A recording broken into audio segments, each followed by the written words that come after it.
예, 오늘 우리에게 주시는 하나님의 말씀은 시편 3편입니다.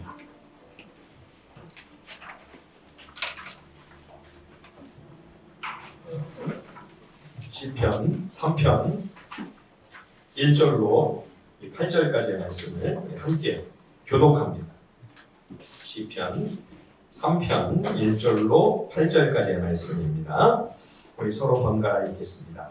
여호와여, 나의 대적이 어찌 그리 많은지요. 일어나 나를 치는 자가 많으니이다. 많은 사람이 나를 대적하여 말하기를 그는 하나님께 구원을 받지 못한다. 여호와여, 주는 나의 방패시요 나의 영광이시요 나의 머리를 드시는 자이시니이다. 내가 나의 눈으로 어떻게 부르짖으니 내 성산에서 응답하시는도다. 내가 누워 자고 깨었으니 여호와께서 나를 붙드시리로다. 주님만을 내게 역사 칭찬하려고 나는 걸어가지 아니하리라. 여호와여, 일어나소서. 나의 하나님이여, 나를 구원하소서. 주께서 나의 모든 원수의 뺨을 치시며 악인의 이를 꺾으셨나이다. 구원은 여호와께 있사오니 주의 복을 주의 백성에게 내리소서. 아멘. 예, 오늘 본문 말씀은 하나님의 사람 다윗의 시편입니다. 오늘 이 시편 맨 앞에 보면 다윗이 아들 압살롬에게 쫓길 때에 지은 시편이라고 되어 있지요. 이 시편 말씀이 참 이해하기가 쉽지 않은 이유는 어느 때 어떤 구체적인 상황 속에서 이 말씀이 기록된 것인지를 잘 모르기 때문인데, 오늘 이 시편 3편의 경우는 어떤 상황인지가 정확하게 이렇게 명시가 되어 있어서 우리가 비교적 이 말씀의 내용을 이해하는 데 큰 도움이 됩니다. 압살롬은 다윗의 아들이지요. 이스라엘의 왕자인데 자기 형을 죽이고 끝내는 아버지 다윗 왕에게 반란을 일으킵니다. 그러나 사실 이 모든 일의 발단은 다윗의 범죄이지요. 다윗이 밧세바와 불륜을 저지르고 밧세바의 남편 충신 우리야를 죽이면서 모든 일이 꼬이기 시작합니다. 이걸 보면 우리는 한 가지 의문을 먼저 품게 됩니다. 다윗이 얼마나 말씀을 사모하고 얼마나 말씀을 정말 사랑한 사람이었습니까? 시편 1편에서도 우리가 묵상한 바와 같이 밤낮으로 하나님의 말씀을 묵상하고 그 율법을 읽고 그대로 순종하며 살기를 그렇게 노력하고 애쓴 사람이었는데, 그 결과가 도대체 이게 뭡니까? 다윗도 실족하고 다윗도 넘어지고 범죄하지 않았습니까? 여러분, 그렇다면 우리가 말씀을 열심히 묵상해야 할 이유가 무엇입니까? 말씀을 안 읽어도 넘어지고 말씀을 읽어도 이렇게 똑같은 마찬가지 결과라고 한다면 굳이 힘들게 우리가 말씀을 묵상하는 훈련을 해야만 되는가? 큐티를 하기 위해 우리가 이렇게 성경 읽기 위하여 고생을 할 필요가 있는가? 그런 의문을 우리가 품을 수 있죠. 여러분들의 생각은 어떠십니까? 여러분, 만약에 이 다윗이 말씀을 깊이 평상시에 묵상하지 않았다면 그는 아마 영영 돌아오지 못했을 것입니다. 그가 회개하고 돌이켜 주님 앞에 철저히 뉘우치고 징계를 달게 받고 이후에 고통스러운 대가를 지불하는 시련과 연단의 과정이 있었으나 결국 다시 회복이 되어 오늘날 위대한 믿음의 사람, 말씀의 사람, 하나님의 사람으로 인정을 받고 있지요. 만약 그가 평상시에 늘 열심히 말씀을 붙들지 않았다면 그는 이렇게 회복되지 못하고 그대로 심판과 멸망으로 직행할 수밖에 없었을 것입니다. 여러분, 그런 왕들이 얼마나 많습니까? 예, 성경에 그런 불행한 권력자들, 여로보암, 아합, 그죠? 악으로 계속 치닫는데 하나님이 기다려주시고 기회를 주시며 선지자를 보내 말씀을 하시고 회개하라고 설득을 하시는데, 심지어 아합 같은 경우는 엘리야를 보내서 하늘에서 불이 떨어지는 그 놀라운 하나님의 전능하신 이적과 능력을 보여주시면서까지 말씀을 하시는데도 끝까지 그 말씀을 듣지 않다가 결국 파멸에 이르고 파국에 이르게 된 그런 사람들, 허다! 그런 왕들, 그런 권력자들 성경에 얼마나 많이 나오는지. 만약에 다윗이 이렇게 말씀을 사모하며 열심히 주의 귀한 진리를 붙들지 않았다면 다윗은 어리석고 미련하고 오만한 권력자들이 걸어간 그 패망의 길을 똑같이 그도 걸어갈 수밖에 없었을 것입니다. 사랑하는 성도 여러분, 우리가 열심히 말씀을 붙들고 말씀을 붙잡기 위해 애를 쓰면 우리의 인생에 어떤 고비가 닥쳐오고 힘들고 어려운 위기의 순간이 찾아왔을 때 우리가 말씀을 붙들면 그때는 말씀이 우리를 붙잡아줍니다. 진리가 나를 구하는 것이죠. 말씀이 나를 살립니다. 다윗이 그래서 시편 119편에 하나님의 말씀이, 여호와의 말씀이 나를 살렸다, 그렇게 고백하고 있지 않습니까? 그러므로 여러분, 우리는 넘어져도 말씀을 붙잡아야 됩니다. 자빠져도 말씀을 읽어야 합니다. 여러분, 아무리 실족하고 우리들이 실패하고 엎어져도요, 어떤 상황에서 하나님의 사람은 하나님의 말씀을 놓치지 말아야 하는 것이죠. 비록 나단 선지자의 책망을 듣고 다윗이 하나님 앞에 무릎을 꿇으며 죄를 시인하고 철저히 돌이키는 진정한 통회와 자복으로 하나님께서 그를 용서해 주시고 그의 생명을 거두지는 않으셨죠. 그러나 나단 선지자는 다윗의 범죄로 인해 원수들이 여호와의 이름을 크게 비방하고 회방할 빌미를 주게 되었다고 한탄했습니다. 하나님의 백성이 실족하고 범죄하여 악을 행하면 악한 마귀 사단이 벌떼처럼 들고 일어나 여호와 하나님을 비난합니다. 조롱합니다. 하나님의 명예와 영광을 더럽히게 되므로 하나님의 그 거룩하신 이름이 짓밟히는 가슴 아픈 일들이 벌어지게 되는 것입니다. 사랑하는 여러분, 우리가 예수 그리스도의 십자가의 피로 구원을 받은 진정한 하나님의 자녀요, 구속함을 받은 정말 하나님 나라 백성이라면, 여러분, 우리가 아무리 큰 죄를 범하고 정말 큰 실수를 하고 어떤 무서운 죄를 저질렀을지라도 다윗처럼 우리가 진정 어린 철저한 돌이킴과 회개가 우리에게 있게 된다면 하나님은 우리를 반드시 용서해 주십니다. 예, 그 정도로 우리의 구원이 흔들리거나 취소되거나 그렇지는 않습니다. 그러나 여러분, 동시에 우리는 또 한 가지를 생각해야 됩니다. 하나님께서 극진히 사랑하시는 신자가 말씀을 불순종하고 부끄럽고 수치스러운 죄를 범하게 된다면 그로 인해 주의 이름과 명예가 크게 훼손됩니다. 복음을 듣고 생명을 얻어야 할 많은 영혼들에게 복음의 빛이 가려지게 됩니다. 하나님의 선하신 일에 큰 장애물이 되는 것이죠. 하나님 나라 구원 역사에 엄청난 방해꾼이 되고 마는 것입니다. 그러므로 여러분, 우리 성도들은 진짜 제대로 살아야 돼요. 정말 이 세상에서 가장 잘 살아야 할 사람들이 바로 우리 하나님의 자녀들입니다. 우리가 하나님의 말씀을 따라 올바른 믿음의 길을 걸어가야만 합니다. 왜냐하면 우리를 통해 생명을 얻어야 되고 우리를 통해 구원을 얻어야 할 많은 영혼들이 있기 때문입니다. 우리는 우리의 이름으로 살아가는 사람들이 아닙니다. 우리는 거룩한 하나님의 영광스러운 이름과 명예를 걸머쥐고 살아가는 그리스도의 대사임을 잊지 않으시기를 주님의 이름으로 간절히 축원드립니다. 예, 오늘 본문은 다윗의 인생에서 가장 힘들고 가장 어려울 때 기록한 말씀입니다. 그의 인생을 곡선으로 표시한다면 굉장한 우여곡절과 굴곡이 있을 것입니다.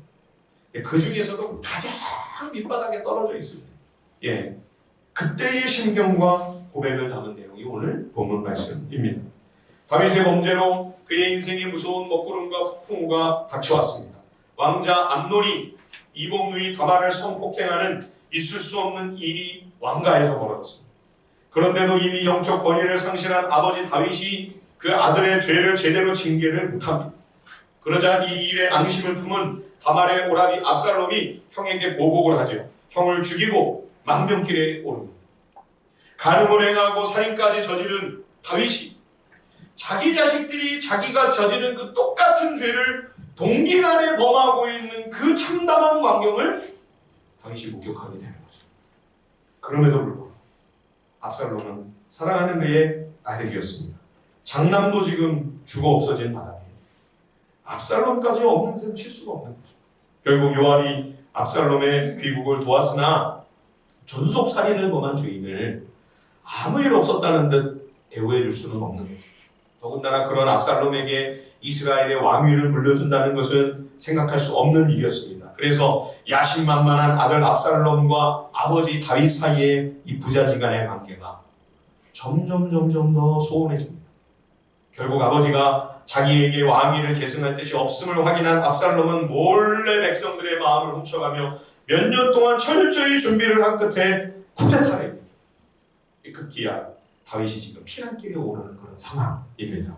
오늘 보면 3장 1절을 보십시오. 시편 3편 1절입니다. 여호와여 나의 대적이 어찌 그리 많은지요 일어나 나를 치는 자가 많으니이다. 여러분 왜 이렇게 다윗이 적들이 많을까요? 하나님이 가장 사랑하시고 제일 아끼시는 하나님의 사람이니 악한 영들이 이 다윗을 쓰러뜨리고 이 다윗을 무너뜨리기 위하여 얼마나 안간힘을 쓰는지 모릅니다. 그가 죄를 범한 다음 비록 참된 회개와 진정성 있는 돌이킴으로 하나님께서 그를 용서해 주시기는 하셨으나 그러나 끔찍한 죄의 결과로 말미암는 온갖 불행하고 슬픈 일들이 밀물처럼 다윗의 인생을 덮치는 겁니다. 예. 자, 2절을 우리 같이 한번 읽어볼까요? 시편 3편 2절입니다. 다 함께 시작. 많은 사람이 그는 하나님께 구원을 받지 못한다 하나이다. 예. 다윗이 상승장구하다가 이런 큰 불행한 상황을 만나게 되니 큰 풍파가 그의 삶 가운데 닥쳐오게 되니 옆에서 사람들이 수군거립니다. 다윗을 비난하고 정죄하며 공격하기 시작합니다. 다윗을 배신하는 사람들이 막 생깁니다. 평소에 못마땅하게 여기던 일들은 물을 만난 고기처럼 기뻐하는 거예요. 걔 이제 끝났지 뭐. 그렇게 나대더니 참 꼴 좋네. 하나님이라도 그런 사람을 다시 도와주시겠나? 이런 말들을 그냥 막 함부로 내지르는 거죠. 몇 사람이 옹기종기 모여 그들끼리만 비밀스럽게 주고받는 말이 결국에는 당사자의 귀에 다 들어가게 된다는 것이 참 심각한 문제입니다. 여러분 그래서 우리가 말을 참 조심해야 돼요. 지난번 우리 에스겔 묵상 할 때도 에돔이 왜 그렇게 하나님의 미움을 받죠? 하나님이 에돔을 너무 미워하시고 에돔에게 막 분노하시고 에돔 족속에게 저주와 심판을 막 선언하십니다. 이유가 뭡니까? 이스라엘이 형제지간인데 이스라엘이 망할 때 유다가 망할 때 박수치며 기뻐했다는 거예요. 바벨론의 칼에 자신들의 칼을 보태는 거예요. 혹시라도 이런 기회에 우리가 이스라엘과 유다 땅을 다 차지할 수는 혹시 없을까? 호시탐탐 자신들의 욕심 채울 궁리만 하면서 이렇게 형제의 패망을 반기고 즐거워한 에돔을 향해 하나님이 심히 분노하죠. 여러분 그래서 아무리 죄인이 그 자신의 죄로 인해 하나님의 징계와 저주와 심판을 받는 상황에 있다 할지라도 악한 자가 아무리 당연히 받아야 할 형벌을 받는 그런 상황이라고 해도 여러분 그 악인의 재앙과 환난을 보면서 우리가 기뻐하고 박수치면 안 됩니다. 예, 하나님 기뻐하지 않으십니다. 요즘에 이웃나라 일본의 상황이 너무 안 좋은 이야기가 막 소식이 들려오니까 순간 제가 기분이 좀 살짝 좋아지려고 그러는 거예요. 예, 얼마나 일본성이 악한지. 그래서 저의 이 못된 심사를 주님 앞에 내려놓고 주님의 은혜와 도우심을 구했습니다. 주님은 얼마나 아파하시겠어요. 그렇죠? 인생들이 깨닫지 못하고 고통을 겪고 괴로워하며 그래도 돌이키지 아니하고 그 쓰라린 아픔 가운데 거하는 모습을 보면 주님은 얼마나 마음 아파하시겠어요. 그렇죠? 근데 우리는 그 주님의 마음에 공감하는 것이 아니라 오히려 기뻐하고 즐거워하는 거죠. 다윗은 지금 아들에게 쫓겨 보좌를 비우고 도망치는 상황입니다. 천하의 다윗이 얼마나 창피하고 얼마나 부끄러웠을까요? 그런 다윗에게 이제는 하나님도 너를 외면하실 거야. 그 말이 비수처럼 그의 가슴을 깊이 파고들지 않았겠습니까? 칼보다 더 예리하고 무서운 무기가 바로 악한 말입니다. 잔인하고도 잔혹한 말의 칼이 우리의 입에서 내 입에서 발설되지 아니하도록 여러분 주의하십시오. 시편 141편에 여호와여 내 입에 파수꾼을 세우시고 내 입술의 문을 지켜주소서. 예, 이 말의 위험을 아는 다윗이 그렇게 자기 입을 하나님께서 지켜주시도록 기도하는 그러한 장면을 우리들이 목격하게 됩니다. 자기 죄가 발단이 되고 자식의 폐륜과 폐역으로 온 나라의 내전이 발발하게 되었습니다. 지도자로서 얼마나 백성들 앞에 민망합니까? 왕으로서 얼마나 참담한 심경이었을까요? 그런데 오늘 말씀에 보니 이 고난의 벼랑 끝에서 다윗이 하나님 앞에 나아가는 가운데 절망적이었던 그의 마음의 상태와 분위기가 서서히 바뀌고 변화되는 것을 우리는 목격하게 됩니다. 3절 말씀을 보십시오. 시편 3편 3절입니다. 여호와여 주는 나의 방패시요 나의 영광이시요 나의 머리를 드시는 자이시니이다. 참 놀라운 일이죠. 어떻게 이런 절망의 막장에서 하나님은 나의 방패시고 영광이시고 내 머리를 들어 내 수치와 부끄러움을 제하여 주시며 다시 내 명예를 회복해 주실 것이다 라고 하는 이 소망을 붙들 수 있었을까요? 심지어 다윗은 자 5절 6절을 보십시오. 5절과 6절입니다. 시편 3편 5절 6절 내가 누워 자고 깨었으니 여호와께서 나를 붙드심이로다. 천만인이 나를 에워싸 진친다 하여도 나는 두려워하지 아니하리이다. 1절과 2절에서 절망하며 탄식하던 다윗의 모습과 뭔가 좀 공기가 그새 달라졌죠. 그렇죠? 상황이 바뀐 건 아닌데요. 예. 무엇이 다윗의 마음의 변화를 가져왔을까요? 그 사이 지치고 상한 다윗의 마음의 분위기가 바뀔 수 있는 이유가 있었다면 오늘 본문에서는 4절 말씀 외에는 다른 원인을 찾기가 어렵습니다. 4절을 우리 다 함께 한번 읽어볼까요? 시편 3편 4절입니다. 다 함께 시작. 내가 나의 그의 성산에서 응답하시는도다. 암담한 이 상황에서 다윗이 간절히 매달리는 거죠. 내 목소리로 여호와께 부르짖었다. 이것은 너무 다급하니까 목소리를 높였어. 목청껏 목이 다 쉬고 목이 상할 정도로 하나님 앞에 절규와 통곡으로 울부짖는 기도를 한 거죠. 다윗이. 예.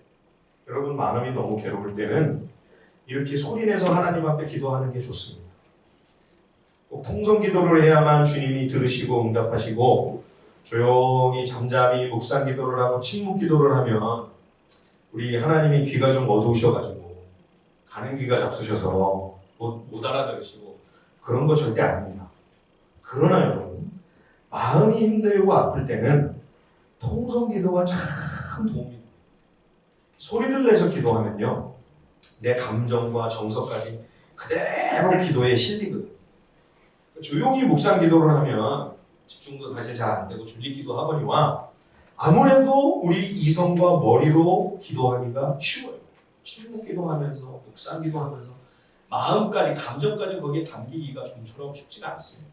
예, 여러분 우리가 대화에도요 두 가지 종류가 있습니다. 사리 대화와 심정 대화가 있거든요. 사리 대화는 그냥 머리로만 하는 대화예요. 이거는 그냥 정보만 왔다 갔다 하는 겁니다. 야 들어왔니? 밥 먹었냐? 안 먹었어요. 밥 먹어라. 이거는 마음이 담길 필요가 없죠. 그렇죠? 그냥 지식만, 정보만, 이성만 왔다 갔다 하는 거예요. 머리로 그냥 하는 대화예요. 심정 대화는 뭐냐면 마음이 담기는 거예요. 정서와 우리의 감정이 솔직하게 거기 담기는 것입니다. 예. 여러분 우리의 기도가 그냥 사리 대화에서 끝나고 있지는 않은가 한번 돌아보십시오. 기도를 많이 하는데 왜 우리의 마음은 변화가 안 되는가? 우리의 믿음, 우리의 신앙에 왜 어떤 하나님의 만져주시는 은혜, 하나님의 응답과 하나님의 어떤 변화의 역사를 우리가 경험하지 못하는가? 사리 대화에서 끝나기 때문에 심정 대화를 해야 어떻게 해요? 그 두 사람의 관계가 다 가까워지죠. 그렇죠? 마음을 솔직하게 친구끼리도 이거 너만 알고 있어야 돼. 이거 진짜 비밀이야. 하고 비밀 얘기를 다 꺼내놓으면 어떻게 해요? 절친이 되는 거예요. 하나님과의 관계에 있어서 그렇습니다. 여러분 우리의 기도가 사리 대화에서 끝나면 안 돼요. 심정 대화까지 가야 돼요. 특히 우리의 마음이 괴롭고 힘들 때 여러분 목소리를 높여서 다윗처럼 하나님 앞에 소리를 내서 내 솔직한 정서와 감정까지 다 담아. 그렇죠? 시편을 보면 다윗의 기도가 참 많은데 다윗이 워낙 고통과 고난이 많아서 그런지 부르짖으며 기도하는 경우가 대부분입니다. 그럴 때 다윗은 목소리를 목청껏 기도하면서 자기의 그 속마음을 다 흔들고 휘저 놓았던 그 슬픔, 애통, 억울함, 미움, 분노 이거를 솔직하게 다 쏟아냅니다. 예, 우리가 하나님과 심정 대화를 우리의 기도 가운데 나눠야 그때 하나님이 일하시는 것입니다. 하나님의 응답이 우리의 마음에 임하기 시작해요. 여러분 기도할 때 감정이 올라오시면 꾹꾹 평상시에 참고 억눌렀던 감정을 그냥 계속 억제하지 마시고요. 감정이 올라오면 그것을 억누르지 마시고 있는 그대로 다 쏟아내십시오. 새벽에 얼마나 좋습니까? 새벽 시간이 안 되시면 금요일날 오세요. 금요일날 밤에 오셔서 어떻습니까? 하나님과 나 사이에 그렇죠? 단둘이 지금 독대하는 거예요. 힘들고 아픈 그 마음을 울분이든 통곡이든 괜찮습니다. 그래서 제가 일부러 소리 내서 기도하는 거예요. 왜냐하면 혹시 마음 아프신 분 계시면 그렇게 기도하시라고. 저도 여기서 침묵으로 조용히 기도하면 아마 다 주무실 거예요. 그죠? 그렇게 되면 마음이 아파서 정말 소리 내서 기도하고 싶은 분들이 혹시 못하실까 봐 일부러 저는 더 소리를 내서 기도하려고 합니다. 그럴 때 여러분들이 마음이 힘드시면 이 다윗의 기도를 하세요. 이게 시편 기도예요. 여러분. 이게 다윗의 기도예요. 하나님 앞에 목종껏 부르짖는 가운데 다윗은 하나님의 응답을 경험합니다. 그 기도 응답의 결과가 바로 3절의 확신과 믿음이고요. 5절과 6절의 담대함이며 평안입니다. 그러면 여러분 다윗이 받은 응답은 구체적으로 어떤 내용이었을까요? 하나님께서 반역자들을 다 무찔러 주시겠다. 네 왕권을 회복시켜 주시고 반란군은 속히 진압될 것이며 너는 다시 왕위에 앉게 되리라. 그런 말씀을 하나님의 응답으로 주셨을까요? 그 약속을 다윗에게 주셨을까요? 우리가 다윗의 시편들을 가만히 묵상해보고 또 다윗의 역사가 기록된 사무엘 상하를 살펴보게 되면 하나님의 응답이 대개는 그런 식으로 오지 않는다는 것을 우리가 눈치챌 수 있습니다. 하나님의 응답은 우리가 시편을 이렇게 가만히 살펴보면 하나님의 응답은 어떤 거냐면 내가 정상적인 생각을 할 수 있는 마음의 평정을 주시는 것, 이게 하나님이 주시는 응답입니다. 우리가 어떤 사건으로 지금 이 다윗과 같으면 지금 막 아들이 칼을 들고 쫓아오는 거 아니에요? 아버지 죽이겠다는 불안과 두려움과 분노와 울분으로 막 감정이 고조되면 아무 생각도 안 나죠. 뭐 정신이 있겠습니까? 그렇죠? 아무것도 안 보이는 거죠. 그래서 여러분 이런 때는 먼저 다윗처럼 간절히 울부짖는 기도를 통해 이 격앙된 이 감정을 먼저 덜어내야 돼요. 감정이 덜어내지고 나면요, 여러분 우리 마음이 되게 가벼워져요. 굉장히 심령이 평안해져요. 그러면서 이제 비로소 제대로 생각을 할 수가 있고 하나님의 말씀이 생각이 납니다. 그 말씀의 렌즈를 통해 객관적으로 나의 상황을 올바르게 보고 판단할 수 있는 그런 영적인 지혜와 분별력이 있게 되는 거죠. 다윗이 이제 제정신이 드는 겁니다. 하나님께 목청껏 소리 높여 막 외치면서 울부짖고 절규하며 부르짖는 기도를 드리고 나니까 제정신이 이제 돌아오는 거예요. 다윗의 마음속에.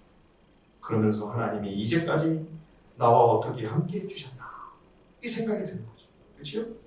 사울을 비롯한 온갖 원수들 수많은 대적들이 사나운 맹수들처럼 때로 달려들어 다윗을 물어뜯고 찢으려고 했으나 하나님은 다윗의 편이 되셔서 도와주셨습니다. 그 무수한 적들, 원수들, 대적들, 겹겹이 둘러싼 악인들을 다 꺾어주시고 하나님이 다윗을 왕의 자리에 앉혀주셨다. 하나님이 하신 일 아닙니까? 그 놀라운 일을 행하신 하나님, 승리를 주신 하나님, 의로우신 재판장이시며 공평과 정의로 다스리시는 그 하나님, 약속을 신실하게 이루시는 성취하시는 그 하나님을 생각하며 하나님이 이제까지 나와 어떻게 일을 오셨는가를 떠올리니까요, 소망이 생겨요. 힘을 얻는 거죠, 다윗이. 그래서 이 말씀이 갑자기 나올 수가 있었던 거예요. 3절을 다시 한번 해볼까요? 자, 시편 3편 3절입니다. 다 함께 시작. 여호와여, 주는 나의 방패시요 나의 영광이시요 나의 머리를 드시는 자이시니라. 아무것도 없는 흑수저 다윗, 이게 목동 아니었습니까? 그렇죠? 그 힘센 권력자들과 권세자들이 다윗을 죽이려고 혈안이 되어 있었는데, 그런데도 하나님이 다윗의 방패가 되어주셔서 그를 지켜주시고 다윗의 머리를 들어서 목동 다윗을 이스라엘의 목자로 삼아 왕이 되게 하시고 승리케 하신 하나님, 그 다윗에게 명예를 주시고 영광을 주신 하나님께서 지금도 나를 붙들어 주시고 계시다. 예. 이를 확신하니 그 마음의 평화가 임하기 시작합니다. 여러분, 이것이 응답입니다. 그래서 다윗이 계속 이렇게 고백을 하는 거죠. 자, 5절, 6절 우리 함께 같이 한번 읽어볼까요? 시편 3편 5절과 6절입니다. 시작. 내가 천만인이 나를 배웠사 지친다 하여도 나는 두려워하지 아니하리이다. 예, 사랑하는 아들이 지금 아비를 쳐 죽이고 자기가 왕이 되겠다고 설칩니다. 그 칼을 피해 지금 도망가고 있는데 어떻게 잠이 옵니까? 그런데 다윗이 그 함대에서 누워 잠이 들었다고 합니다. 푹 자고 일어나서 하나님께 지금 기도하는 겁니다. 여러분, 이것이 응답입니다. 이게 은혜가 아니고 뭡니까, 여러분? 이런 지금 전 세계적인 재난과 난리 가운데에도 우리가 편히 눕고 자고 이렇게 일어나서 아침에 나와 우리 주님을 예배하며 경배하고 찬양할 수 있는 것, 여러분, 이것이 기적 아닙니까? 이것이 주의 은혜인 줄 믿습니다. 여러분, 하나님께서 우리를 꼭 붙들고 계시기 때문에, 나를 붙잡아 주시기 때문에 가능한 일인 거죠. 여호와께서 나를 붙드시미로다. 여러분, 많은 경우에 기도는 우리를 둘러싼 상황을 바꾸기보다, 다른 사람들을 바꿔놓기보다 나를 바꿔놓습니다. 삶의 형편과 조건은 그대로일지라도, 그러나 하나님이 여전히 나와 함께 계시며 나를 붙잡아 주시는 것을 확인하는 순간 복잡했던 우리의 마음에 평화가 임하기 시작하는 거죠.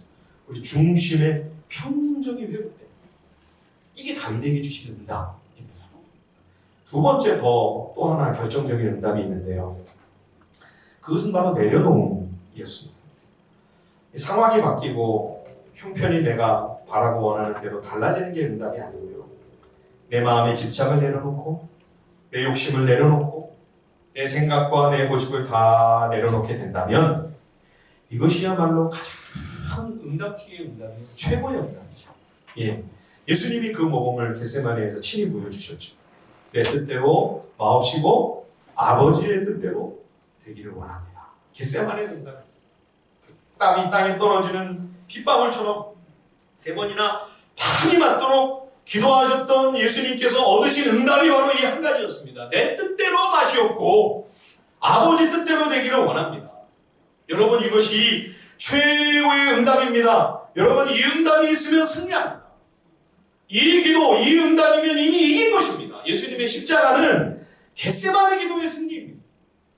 오늘 본문과 동일한 상황을 기록하고 있는 사무엘하 15장을 읽어보면 다윗이 피난을 가는 와중에 제사장들이 언약궤를 메고 쫓아왔습니다.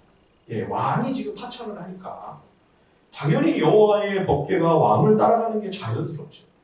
그리고 이제 곧 내전이 벌어지잖아요. 그죠? 왕의 편에 선 군사들과 반란군이 서로 전쟁을 벌이게 될 터이니 마땅히 언약궤가 그 전쟁터에 왕의 군사들과 함께하는 것이 지당한 일이죠. 그리고 결정적으로 여호와 하나님의 언약궤가 다윗과 함께 있어요. 지금 정통성이 압살롬이 아닌 다윗에게 있음을 보여주는 가장 강력한 상징인 거죠. 백성들에게도 하나님이 압살롬과 함께 하시는 게 아니다, 다윗과 함께 하신다라고 하는 것을 말해주기에 이보다 더 확실한 메시지가 어디 있습니까? 이후 벌어지게 될 모든 내전에서 영적인, 정신적인, 그리고 심리적인 우위를 점하는 데 있어 언약궤를 모시고 가는 것은 여러모로 유리하고 큰 힘이 되는 일입니다. 다윗이 전쟁을 한두 번 겪어본 사람이 아닌데 그걸 왜 모르겠어요. 그런데 다윗이 제사장들에게 언약궤를 그냥 모시고 올라가라 이야기하는 거예요.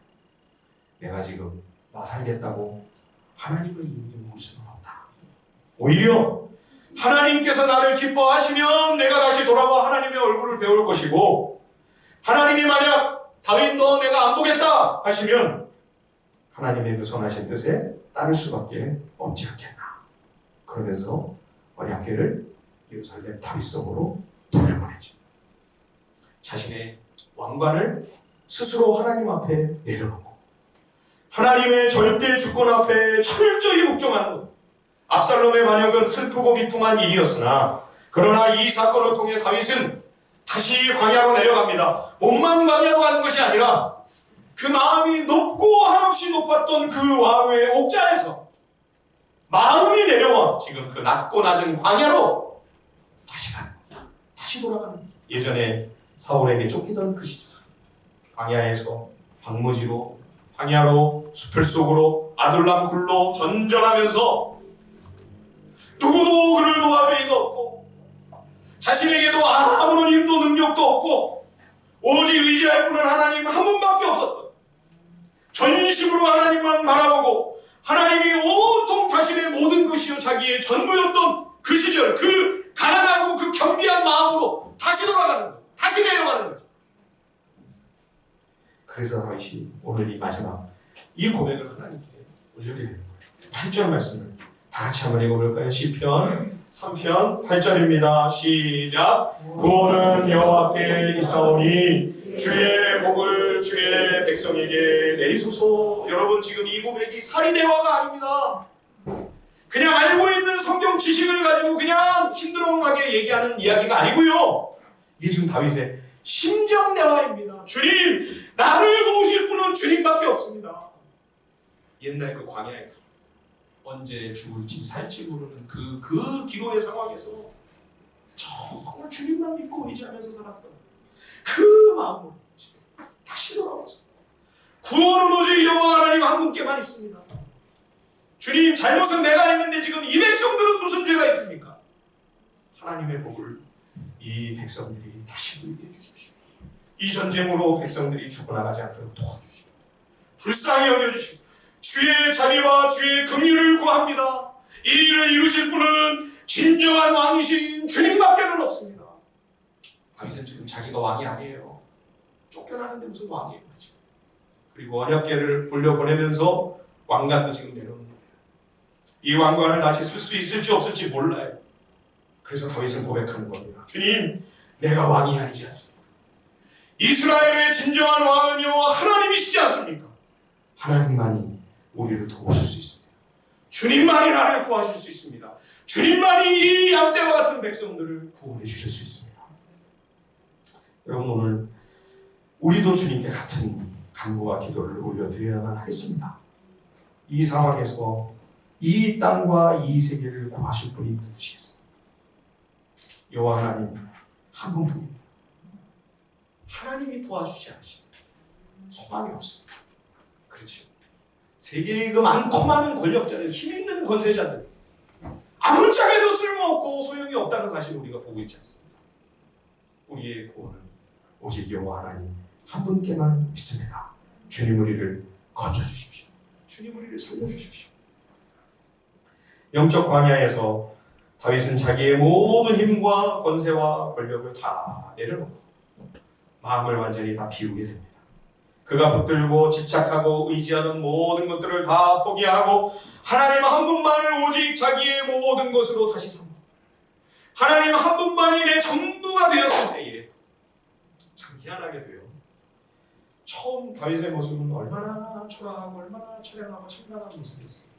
아들에게 지금 쫓겨가지고 그치? 왕이 보좌를 버리고 지금 막 도망가는 지금 이런 상황입니다.